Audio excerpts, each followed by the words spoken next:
ഇതൊരു MN മോഡൽസിൻ്റെ MN99 land rover defender ആണ്. ഏകദേശം ഒരു 10,000-12,000 രൂപ റേഞ്ചിൽ നമുക്ക് മാർക്കറ്റിൽ കിട്ടുന്ന അത്യാവശ്യം നല്ല രീതിയിൽ ഡീറ്റെയിലിങ്ങും കാണാൻ അത്യാവശ്യം നല്ല രീതിയിൽ ഭംഗിയൊക്കെ ഉള്ളൊരു RC ഹോബി ഗ്രേഡ് വണ്ടിയാണ്. ഹോബി ഗ്രേഡ് എന്ന് പറയാനായിട്ട് ഒരു ഫുള്ളി ഹോബി ഗ്രേഡ് ആണെന്ന് ചോദിച്ചാൽ അല്ല, എന്നൊരു സെമി ഹോബി ഗ്രേഡ്, ഒരു ബിഗിനറിന് പറ്റിയ ഒരു വണ്ടി എന്ന് വേണമെങ്കിൽ നമുക്കിതിനെ തീർച്ചയായിട്ടും പറയാം. ഇതൊരു 4 വീൽ ഡ്രൈവ് വണ്ടിയാണ്. അതായത് ഫ്രണ്ടിലും ബാക്കിലും ആക്സിൽസ് വരുന്നുണ്ട്. അത് ഡ്രൈവ് വരുന്നത് മോട്ടറിൽ നിന്ന് ഷാഫ്റ്റ് വഴി ആക്സിലേക്ക് ഡ്രൈവ് പോവാണ്. അങ്ങനെ അത് 4 വീൽ ഡ്രൈവ് സിസ്റ്റം വർക്ക് ചെയ്യുന്നത്. സെർവോ ആണ് ഇതിന് വരുന്നത്. സ്റ്റിയറിംഗ് സിസ്റ്റം വരുന്നത് സെർവോ ആണ്. ഒരു 17 ഗ്രാമിൻ്റെ സെർവോ ആണ് ഇതിൽ ഫിക്സ് ചെയ്തിരിക്കുന്നത്. മോട്ടറാണ് 260-ൻ്റെ ഒരു മോട്ടറാണ് ഇതിനകത്ത് വരുന്നത്. അത്യാവശ്യം ഇതൊരു ഓവർ സ്പീഡ്, നല്ല സ്പീഡിൽ ഓടിക്കാനായിട്ട് പറ്റുന്നൊരു വണ്ടിയാണെന്ന് ചോദിച്ചാൽ അല്ല, ഒരിക്കലും അല്ല. ഇതൊരു നല്ല സ്പീഡിൽ ഒരു ബഗി കാർ പോലെ ഓടിക്കാൻ പറ്റുന്നൊരു വണ്ടിയാണെന്ന് ചോദിച്ചാൽ ഒരിക്കലും അല്ല. ഇത് ചെറിയ ട്രയൽസൊക്കെ, ചെറിയ ട്രെയിൽസ്, ചെറിയ ഓഫ് റോഡുകൾ, ക്രൗളിങ്, അതിനൊക്കെ വേണ്ടിയിട്ട് നമ്മൾ യൂസ് ചെയ്യുന്നൊരു ടൈപ്പ് വണ്ടിയാണിത്. അത്യാവശ്യം നല്ലൊരു ബൗൺസി ആയിട്ടുള്ളൊരു ഷോക്ക് അബ്സോർബ്സ് ആണ് ഇത് കൊടുത്തേക്കുന്നത്. സ്പ്രിങ് അത്യാവശ്യം ബൗൺസ് ചെയ്യുന്ന ടൈപ്പ് ഒരു ഷോക്ക് അബ്സറാണ് ഇതിൽ കൊടുത്തിരിക്കുന്നത്. അത്യാവശ്യം നല്ല രീതിയിലൊരു ചാട്ടമുണ്ട് വണ്ടിക്ക്. ഓയിൽ ഫിൽഡ് സസ്പെൻഷൻ അല്ല, സാധാ സസ്പെൻഷനാണ്. അതുകൊണ്ട് തന്നെ ഇച്ചിരി ബൗൺസിങ് ഫീല് വണ്ടിക്ക് കൂടുതലാണ്. പക്ഷേ അത് നമുക്ക് ആക്ഷനിൽ, ലൈവിൽ നമുക്കിത് വണ്ടി ഇങ്ങനെ ഓടിപ്പോകുന്നത് കാണാനായിട്ട് നല്ല രസമാണ്. ഈ ഒരു ഇത്ര ആർട്ടിക്കുലേഷൻ വണ്ടിക്കുള്ള കാരണം ചെറിയൊരു ഓഫ് റോഡ് ഹമ്പൊക്കെ ചാടുമ്പോഴത്തേനും വണ്ടി ഇങ്ങനെ ഒരു ആക്ഷൻ കാണുമ്പോഴത്തേനും ഒരു റിയൽ വണ്ടി പോകുന്നൊരു ഫീൽ നമുക്ക് കിട്ടുന്നുണ്ട്. രീതിയിൽ അവർ കമ്പനി അതുപോലെ ഒരു ഡിസൈനിങ് ഒക്കെ ചെയ്ത് അതിന് വേണ്ടിയിട്ട് ആവശ്യമായിട്ടുള്ള സ്പ്രിങ്ങും അതിൻ്റെ ടെൻഷനും എല്ലാം കൊടുത്ത് റെഡിയാക്കി വെച്ചിട്ടുണ്ട്. പിന്നെ ടയേഴ്സിനെ കുറിച്ച് പറയുകയാണെന്നുണ്ടെങ്കിൽ നല്ല ഡീറ്റെയിലിംഗ് ഉള്ള ടയറാണ്. അത്യാവശ്യം സോഫ്റ്റുമാണ്. അത്യാവശ്യം സോഫ്റ്റ് ആയിട്ടുള്ള ടയറാണ്. ഇപ്പം നമ്മളിപ്പോൾ കല്ലേലൊക്കെ കയറുകയാണെന്നുണ്ടെങ്കിൽ നല്ല ഗ്രിപ്പും കിട്ടുന്നുണ്ട്. വണ്ടി കയറിപ്പൊക്കോളും. അത്യാവശ്യം ചെറിയ രീതിയിലുള്ള കയറ്റങ്ങളൊക്കെ ആണെങ്കിലും വണ്ടി കയറിപ്പൊക്കോളും. പിന്നെ ഈ വണ്ടി ഓഫ് റോഡ് ചെയ്യാൻ നേരത്ത്, ചെറിയ ക്രൗളിങ് ചെയ്യാൻ നേരത്ത് ഞാൻ മനസ്സിലാക്കിയൊരു കാര്യമെന്ന് വെച്ചാൽ ഈ വണ്ടി ഇടത്തോട്ടോ വലത്തോട്ടോ ഒക്കെ ആയിട്ട് മറിയാനായിട്ടുള്ളൊരു സാധ്യത കാണുന്നുണ്ട്. അതെന്താണെന്ന് വെച്ചാൽ ഈ വണ്ടിയുടെ ബോഡിയിൽ വെയിറ്റ് കുറച്ച് കൂടുതലാണ്. ഇതിൻ്റെ ചേസ് വെച്ച് നോക്കുമ്പോഴത്തേനും ബോഡിക്ക് അത്യാവശ്യം വെയിറ്റ് തോന്നിക്കുന്നുണ്ട്. അതുകൊണ്ട് തന്നെ ഒരു ചെറിയൊരു സ്ലോപ്പൊക്കെ, ഇങ്ങനെ ഒരു സ്ലോപ്പൊക്കെ കയറി വരുമ്പോഴത്തേനും ഈ ബോഡിയുടെ വെയിറ്റ് കാരണം, ഈ ടയർ വെച്ചോണ്ടല്ലേ, ഈ ടയർ വെക്കുന്നതിന് മുമ്പും ഈ ഒരു സംഭവം ഉണ്ടായിട്ടുണ്ട്. നല്ലൊരു ചെരിവൊക്കെ വരുമ്പോഴത്തേനും ഈ വണ്ടി അങ്ങനെ വീഴാനായിട്ടുള്ള സാധ്യത 2-3 പ്രാവശ്യം വീണിട്ടുമുണ്ട്. അപ്പം എനിക്ക് മനസ്സിലായ എന്നാന്ന് വെച്ച് കഴിഞ്ഞാൽ ഈ വണ്ടിയുടെ ചേസിൽ വന്നേക്കുന്ന അത്യാവശ്യം എനിക്ക് തോന്നുന്നു 80% ഭാഗം പ്ലാസ്റ്റിക്കാണ്. ഹാർഡ് പ്ലാസ്റ്റിക് ആയിട്ടുള്ള സംഭവങ്ങളാണ് ഇതിൻ്റെ ചേസിൽ അത്യാവശ്യം 80% വന്നിരിക്കുന്നത്. അപ്പം ഇത് നമുക്ക് ഈ ഒരു പ്രശ്നം വലിയൊരു പ്രശ്നമായിട്ടല്ല, എന്നാലും ചെറിയൊരു പ്രശ്നം. ഇതൊന്നും മാറ്റണമെന്നുണ്ടെങ്കിൽ ഒന്നെങ്കിൽ നമ്മൾ ഈ വണ്ടിയുടെ ആക്സിൽ, ഗിയർ ബോക്സ്, ഈ ഡ്രൈവ് ഷാഫ്റ്റ്, ഈ പറഞ്ഞ കാര്യങ്ങളൊക്കെ മെറ്റലിലേക്ക് നമുക്ക് അപ്ഗ്രേഡ് ചെയ്യാൻ പറ്റും. അത്യാവശ്യം കുറച്ച് ചിലവുള്ള പരിപാടിയാണ്. നിർബന്ധമില്ല. ഇപ്പം നിങ്ങൾക്ക് ഈ ഒരു സീരിയസ് ആയിട്ടൊരു ക്രൗളിങ് ഒക്കെ ചെയ്യണമെന്നുള്ളവരാണെന്നുണ്ടെങ്കിൽ മാത്രം ചെയ്താൽ മതി. അല്ലാത്തവർക്ക് ഇതൊക്കെ തന്നെ ധാരാളമാണ്. അപ്പം ആ ഒരു വെയിറ്റ് താഴേക്ക് വരുമ്പോഴത്തേക്കും, ചേസിലേക്ക് ആ ഒരു വെയിറ്റ് വരുമ്പോഴത്തേനും ഈ ബോഡിയുടെ വെയിറ്റിനെക്കാട്ടും കൂടുതൽ ചേസിൽ വെയിറ്റ് വരുമ്പോഴത്തേനും ഈ ഒരു മറിച്ചിലിനുള്ള സാധ്യത കുറയാനായിട്ടൊരു സാധ്യത ഞാൻ കാണുന്നുണ്ട്. ഇതിൻ്റെ പെർഫോമൻസിനെ കുറിച്ച് നേരത്തെ പറഞ്ഞായിരുന്നു. ഒരു ഭയങ്കര സ്പീഡിൽ ഓടുന്നൊരു വണ്ടിയെന്നല്ല, അത്യാവശ്യം ക്രൗളിംഗ് ആണ് വണ്ടിയുടെ മെയിൻ പർപ്പസ് എന്ന് പറഞ്ഞാൽ. ക്രൗളിങ്, ചെറിയ ഓഫ് റോഡ്, പിന്നെ ചെറിയ ട്രെയിൽസുകളൊക്കെ പോകുക എന്നുള്ളതാണ് വണ്ടിയുടെ ഒരു പർപ്പസ്. അപ്പോഴത്തേനും അതിന് വേണ്ടിയിട്ട് നമുക്ക് ആ ഒരു യൂസ് ആണെന്നുണ്ടെങ്കിൽ മാത്രം നമ്മൾ ഈ വണ്ടി ചൂസ് ചെയ്യുന്നതാണ് നല്ലത്. അപ്പോൾ നിങ്ങൾക്ക് നല്ല രീതിയിൽ സ്പീഡിൽ ഓടിക്കണം, കുറേ സ്റ്റണ്ടൊക്കെ കാണിക്കണമെന്നുണ്ടെന്നുണ്ടെങ്കിൽ ഒരു ഹൈപ്പർഗോം അതുപോലത്തെ ഒരു ബഗ്ഗി കാർ ടൈപ്പ് വണ്ടി എടുക്കുന്നതായിരിക്കും നല്ലത്. പിന്നെ ഇതിൻ്റെ യൂസേജിനെ കുറിച്ച് പറയുകയാണെന്നുണ്ടെങ്കിൽ ഇതിൻ്റെ ബാറ്ററി വരുന്നത് ഇവിടെയാണ്, ബോണറ്റിനകത്ത് അതിൻ്റെ ബാറ്ററി വരുന്നത് ഒരു 1200 mAh 7.4 വോൾട്ടിൻ്റെ ഒരു ലിഥിയം അയൺ ബാറ്ററിയാണ് ഇതിന് വരുന്നത്. ഒരു 2-2.5-3 മണിക്കൂറോളം എടുക്കും ഈ ബാറ്ററി ഒന്ന് ഫുള്ളി ചാർജ് ആവാനായിട്ട്. മൊത്തം തീർന്നിട്ട് ഫുള്ള് 100% ചാർജ് ആവാനായിട്ട് ഒരു 3 മണിക്കൂറോളം നമുക്ക് സമയം എടുക്കുന്നുണ്ട്. ഇത് ഫുൾ ചാർജ് ആയിക്കഴിഞ്ഞാൽ ഏകദേശം എനിക്കൊന്നൊരു നോർമലായിട്ടുള്ളൊരു സർഫസ്, ഒരു പ്ലെയിനായിട്ടുള്ളൊരു സർഫസ്, നമ്മുടെ വീടിൻ്റെ മുറ്റം അതുപോലത്തെ മണ്ണ് പ്ലെയിനായിട്ട് കിടക്കുന്ന ഒരു സർഫസിലൊക്കെ ഓടിക്കുകയാണെന്നുണ്ടെങ്കിൽ അത്യാവശ്യം ഒരു 40-45 മിനിറ്റോളം നമുക്ക് ഈ വണ്ടിക്ക് റണ്ണിങ് ടൈം കിട്ടും. അല്ലാന്നുണ്ടെങ്കിൽ നമ്മൾ ചെറുതെന്നല്ല, അത്യാവശ്യം നല്ല രീതിയിൽ കട്ടിക്കൊരു ക്രൗളിങ്, ഓഫ് റോഡിങ്, നല്ല രീതിയിൽ കയറ്റം കയറുക, അങ്ങനത്തെ സംഭവങ്ങളൊക്കെ ചെയ്യുകയാണെന്നുണ്ടെങ്കിൽ ഒരു 20 മിനിറ്റ് മാക്സിമം കിട്ടത്തുള്ളൂ. അതിപ്പോൾ വണ്ടി അത്ര പവർ ഡ്രെയിൻ ചെയ്യുന്നുണ്ട്, അതുകൊണ്ടാണ് ആ ഒരു കുറവ് അതിനകത്ത് ഉണ്ടാകുന്നത്. പിന്നെ ഇതാണ് വണ്ടിയുടെ റിമോട്ട് വരുന്നത്. ബേസിക്കായിട്ടുള്ള ഒരു ഹോബി ഗ്രേഡ് വെച്ച് നോക്കുകയാണെന്നുണ്ടെങ്കിൽ ബേസിക് ആയിട്ടുള്ള കാര്യങ്ങൾ മാത്രമേ ഉള്ളൂ. ഇത് പിന്നെ പ്രൊപ്പോർഷണൽ സ്റ്റിയറിങ്ങും വരുന്നുണ്ട്, പ്രൊപ്പോർഷണൽ ത്രോട്ടിലും വരുന്നുണ്ട്. വണ്ടി ഓണായിരുന്നു, സോറി. വണ്ടി ആദ്യം ഒരു ഓഫ് ചെയ്തേക്കാം, ഇല്ലെന്നുണ്ടെങ്കിൽ താഴെ പോയി കഴിഞ്ഞാൽ പണിയാവും. വണ്ടി ഓഫാണ്. ഇതിൻ്റെ പ്രൊപ്പോർഷണൽ സ്റ്റിയറിങ്ങും പ്രൊപ്പോർഷണൽ ത്രോട്ടിലും വരുന്നുണ്ട്. പിന്നെ സ്റ്റിയറിങ്ങിൻ്റെ ട്രിമ്മ് അഡ്ജസ്റ്റ് ചെയ്യാനായിട്ട്, അതായത് നമ്മുടെ അലൈൻമെൻറ്റ് എന്ന് പറയുന്ന സംഭവം ഉണ്ടല്ലോ, വണ്ടിയുടെ അലൈൻമെൻറ്റ് അഡ്ജസ്റ്റ് ചെയ്യാനായിട്ടുള്ളൊരു സ്വിച്ച്, ഒരു ചെറിയൊരു നോബാണ്, അങ്ങോട്ടും ഇങ്ങോട്ടും അഡ്ജസ്റ്റ് ചെയ്യാൻ പറ്റും. പിന്നെ ലൈറ്റിൻ്റെ ഒരു സ്വിച്ച് വരുന്നുണ്ട്. ഹെഡ്ലൈറ്റ് വർക്ക് ചെയ്യും കേട്ടോ. ഈ 2 ഹെഡ്ലൈറ്റ് കത്തുന്ന ഞാൻ കാണിച്ചു തരാം. ഹെഡ്ലൈറ്റ് ഇപ്പം റിമോട്ടായിട്ട് പെയർ ചെയ്യാത്തതുകൊണ്ടാണ് ഇങ്ങനെ ബ്ലിങ്ക് ചെയ്യുന്നത്. റിമോട്ട് ഓൺ ആയി കഴിഞ്ഞാൽ ആ അത് പെയറാവും, പിന്നെ അത് ലൈറ്റ് അങ്ങ് സ്റ്റോപ്പ് ആയിക്കോളും. ഈ 2 ഹെഡ്ലൈറ്റ് കത്തുന്നത് അതിൻ്റെ ഒരു സ്വിച്ചാണിത്. ഇപ്പം നമുക്ക് ഹെഡ്ലൈറ്റ് വേണമെന്നുണ്ടെങ്കിൽ ഓഫ് ചെയ്ത് കഴിഞ്ഞാൽ അത് ഓഫ് ആയിക്കോളും. വീണ്ടും ഒന്നുകൂടെ നീക്കി കഴിഞ്ഞാൽ അത് ഓണാകും. അതാണ് ഈ ഒരു സ്വിച്ച് വരുന്നത്. പിന്നെ ഇതെന്ന് പറഞ്ഞാൽ ത്രോട്ടിൽ റേറ്റ്, അതായത് നമുക്കൊരു സ്പീഡ് കൺട്രോളർ എന്ന് വേണേൽ പറയാം.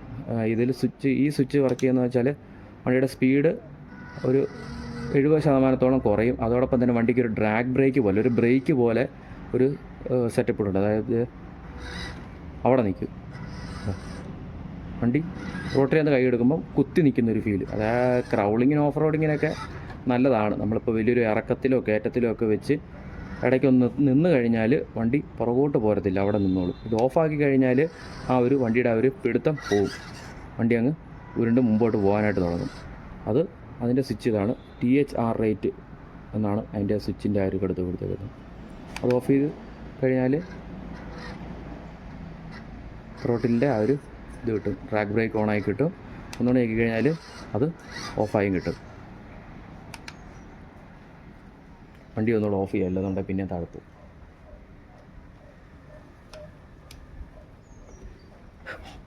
പിന്നെ ഒരു കാര്യം, ഈ ടൈപ്പ് വണ്ടികൾ, അതായത് നമ്മുടെ ഈ ഹോബി ഗ്രേഡ് വണ്ടികളിൽ ടോയ് ഗ്രേഡ് വെച്ച് നോക്കുകയാണെന്നുണ്ടെങ്കിൽ നമുക്ക് ഈ വണ്ടി ഇപ്പം എന്തെങ്കിലും ഒരു പ്രശ്നം പറ്റി കംപ്ലൈൻറ്റ് ആയി വല്ലോ ഒടിവോ ചതവോ പൊട്ടലോ ചീറ്റലോ ഒക്കെ ഉണ്ടെന്നുണ്ടെങ്കിൽ നമുക്ക് ഇതിൻ്റെ സ്പെയർ പാർട്സൊക്കെ ഓൺലൈനിലും സൈറ്റിലും ഒക്കെ ആയിട്ട് ഓൺലൈൻ സൈറ്റുകളിലൊക്കെ കിട്ടാൻ സാധ്യതയുണ്ട്. അത്യാവശ്യം വിലയുണ്ട്, എന്നാലും നമുക്കിത് യൂസ് ചെയ്യാൻ പറ്റും. അതുപോലെ തന്നെ അപ്ഗ്രേഡ് ചെയ്യാനായിട്ടുള്ള എല്ലാ ഓപ്ഷൻസും ഉണ്ട്. ഇതിൻ്റെ മോട്ടർ അപ്ഗ്രേഡ് ചെയ്യാം, ഗിയർ ബോക്സ്, ആക്സിൽ, ടയറുകൾ, അങ്ങനെ എല്ലാ കാര്യങ്ങളും അപ്ഗ്രേഡ് ചെയ്യാനായിട്ടുള്ള ഓപ്ഷൻ നമുക്ക് കൊടുത്തിട്ടുണ്ട്. ഇപ്പോൾ ടോയ് ആണെന്നുണ്ടെങ്കിൽ ഒരു ടോയ് കളിപ്പാട്ടം ലെവലിലുള്ള വണ്ടിയാണെന്നുണ്ടെങ്കിൽ അത് ഒന്നും ചെയ്യാനായിട്ട് പറ്റത്തില്ല. പോയെന്ന് വെച്ചാൽ എന്തെങ്കിലും കംപ്ലൈൻ്റ് ആയി പോയെന്ന് വെച്ച് കഴിഞ്ഞാൽ ശരിയാക്കാനായിട്ടുള്ള സാധ്യത വളരെ കുറവാണ്. ഈ ഹോബി ഗ്രേഡ് വണ്ടികൾക്ക് അങ്ങനെ ഒരു സാധ്യതയുണ്ട്, ശരിയാക്കാം അല്ലെങ്കിൽ അപ്ഗ്രേഡ് ചെയ്യാനായിട്ടുള്ള സാധ്യതകളുണ്ട്. ഇപ്പോൾ ഇതിനകത്ത് ബ്രഷ്ഡ് മോട്ടറാണ് വരുന്നത്. ഇപ്പോൾ കാണുന്നുണ്ടെങ്കിൽ നമുക്ക് ബ്രഷ്ലെസ്സിലേക്ക് കൺവേർട്ട് ചെയ്യാം. പക്ഷേ നല്ല രീതിയിൽ ചിലവാകുന്ന പരിപാടിയാണ് അതൊക്കെ. ഞാൻ പറഞ്ഞല്ലോ, ഒരു ബിഗിനറിനെ സംബന്ധിച്ച് ഇത് ധാരാളമാണ്. അത്യാവശ്യം ഓടിച്ച് കളിക്കാനായിട്ടും ഒക്കെ ആയിട്ട് ഇതൊക്കെ ധാരാളം. അതിനാവശ്യമുള്ള പവറും എല്ലാം ഉണ്ട് ഇതിനിപ്പം. ഞാൻ പറഞ്ഞ പോലെ ഇപ്പം ഭയങ്കര ഹൈ സ്പീഡിലൊക്കെ ഓടിക്കണമെന്നൊക്കെ ഉണ്ട്, ഒരു സ്റ്റണ്ടൊക്കെ ചെയ്യണമെന്നുണ്ടെങ്കിൽ ഈ വണ്ടി ഒരിക്കലും ഒരു ഓപ്ഷനല്ല, നല്ല ഓപ്ഷനല്ല എന്ന് വേണം പറയാം. ഈ ചെറിയ 2-3 ചെറിയ മോഡിഫിക്കേഷൻസ് പോലെ ഞാൻ വരുത്തിയിട്ടുണ്ട്. ഇതിൻ്റെ ഈ ഒരു റിമ്മ് വരുന്നത് ബ്ലാക്ക് ആയിരുന്നു. ഞാനത് ഒരു ക്രോമിയം ഫിനിഷിലേക്ക് സ്പ്രേ പെയിൻറ്റ് ചെയ്തെടുത്തതാണ്. പിന്നെ ഒരു ടയർ, ഇതിൻ്റെ ഒരു 4 വീൽ ഡ്രൈവ്, ഒരു ചെറിയൊരു ടോയ് കാർ പോലൊരു വണ്ടി ഉണ്ടായിരുന്നു. അപ്പോൾ അത് കേടായി കംപ്ലൈൻ്റ് ആയിപ്പോയി. നേരത്തെ പറഞ്ഞ പോലെ ഇതൊക്കെ എന്തെങ്കിലും പ്രശ്നം പറ്റിക്കഴിഞ്ഞാൽ, ടോയ് ഗ്രേഡ് വണ്ടിക്ക് എന്തെങ്കിലുമൊക്കെ പ്രശ്നം പറ്റിക്കഴിഞ്ഞാൽ അത് പോയെന്നങ്ങ് വിചാരിച്ചാൽ മതി, വലിയ പാടാണ് ശരിയാക്കാനായിട്ടൊക്കെ. അതുകൊണ്ട് ഞാൻ പിന്നെ പോയത് കാരണം ആ വണ്ടിയുടെ ടയർ എടുത്ത് ഒരു സ്പെയർ പോലെ വെച്ചെന്നേ ഉള്ളൂ. പിന്നെ ബാക്കിൽ ചെറിയൊരു കൊളുത്ത് പോലൊരു സംഭവം ഇട്ടിട്ടുണ്ട്, ഇതൊക്കെ വെറുതെ ഇട്ടാൽ. പിന്നെ വണ്ടിക്കൊരു ഒറിജിനാലിറ്റി കിട്ടാൻ വേണ്ടിയിട്ട് ചെയ്തൊരു സംഭവമാണ്, ചെറിയൊരു മഡ് ഫ്ലാപ്പ് പോലൊരു സംഭവം സെറ്റ് ചെയ്തിട്ടുണ്ട്. പിന്നെ ഒരു കാര്യം പറയാൻ മറന്നു, നമ്മുടെ റിമോട്ടും ഈ വണ്ടി തമ്മിലുള്ള റേഞ്ച് ഏകദേശം ഒരു 100 മീറ്ററിന് മുകളിൽ വരെ നമുക്ക് ഈ റിമോട്ട് വെച്ച് ഈ വണ്ടി കൺട്രോൾ ചെയ്യാൻ പറ്റും.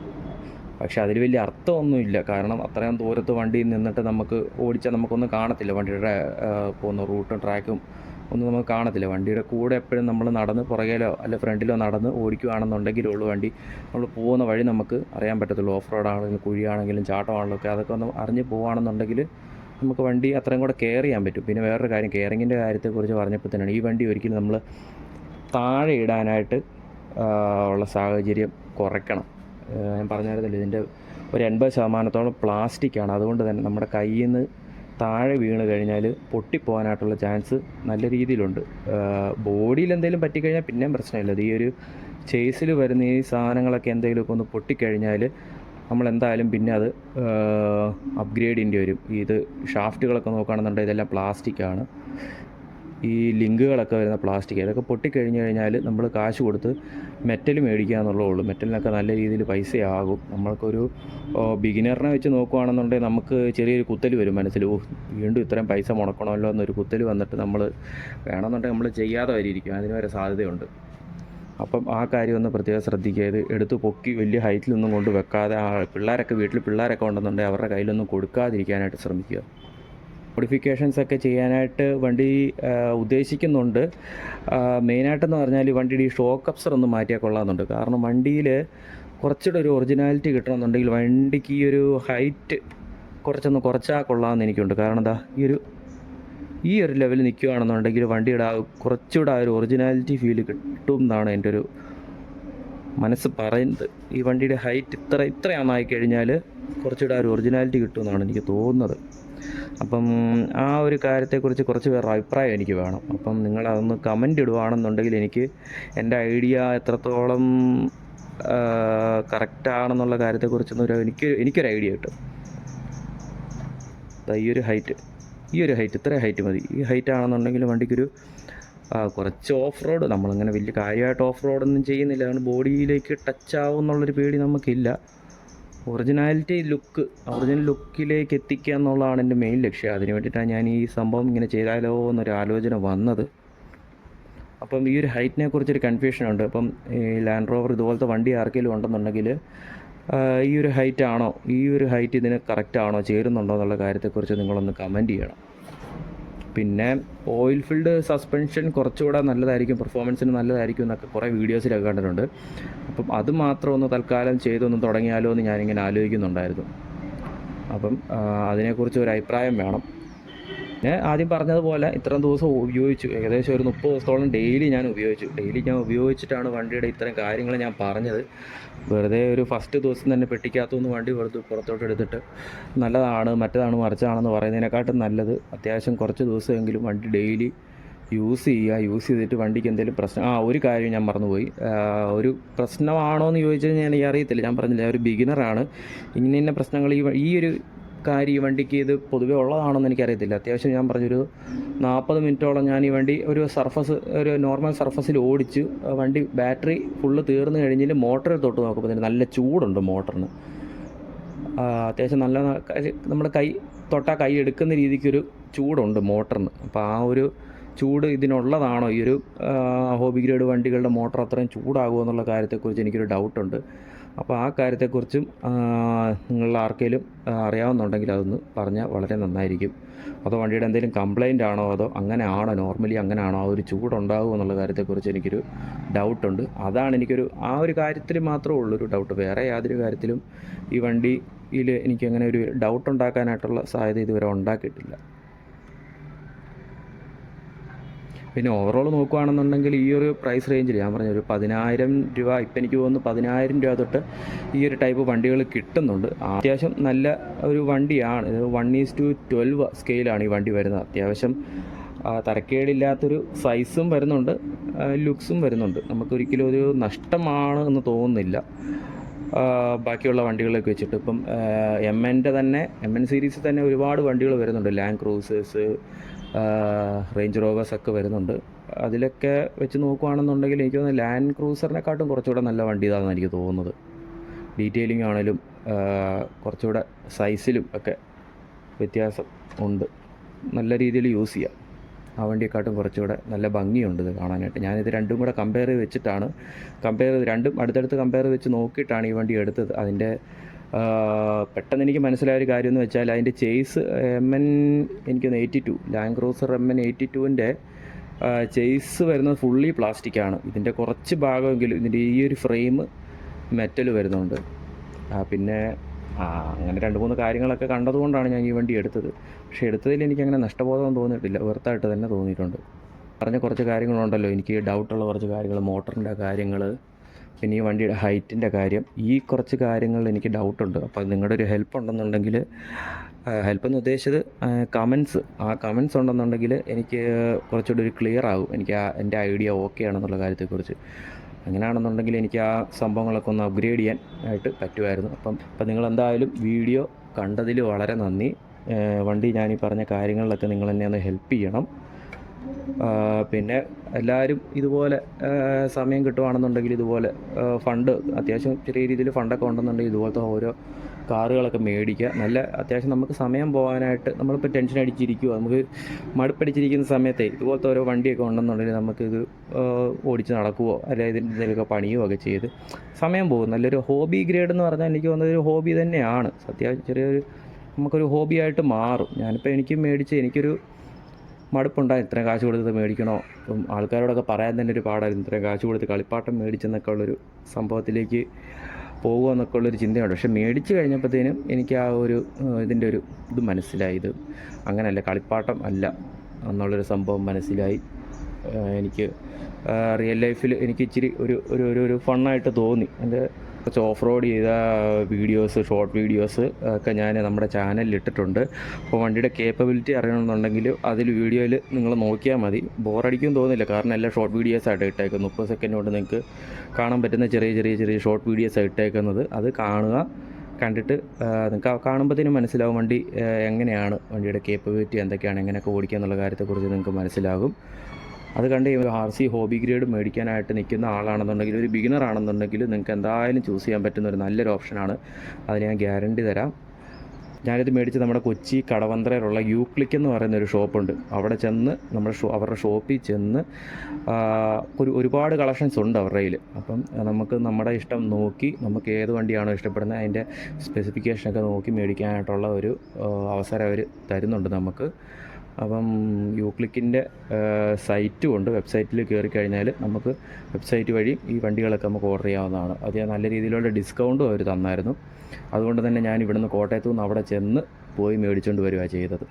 അപ്പം അവരുടെ സർവീസൊക്കെ നല്ലതായിരുന്നു. അപ്പോൾ നിങ്ങൾക്ക് മേടിക്കണമെന്നുണ്ടെങ്കിൽ അങ്ങോട്ട് ചെന്നാൽ മതി. അതിനനുസരിച്ചുള്ള ഡിസ്കൗണ്ടും കാര്യങ്ങളൊക്കെ ചെയ്തു തരും. നല്ല സർവീസുമായിരുന്നു.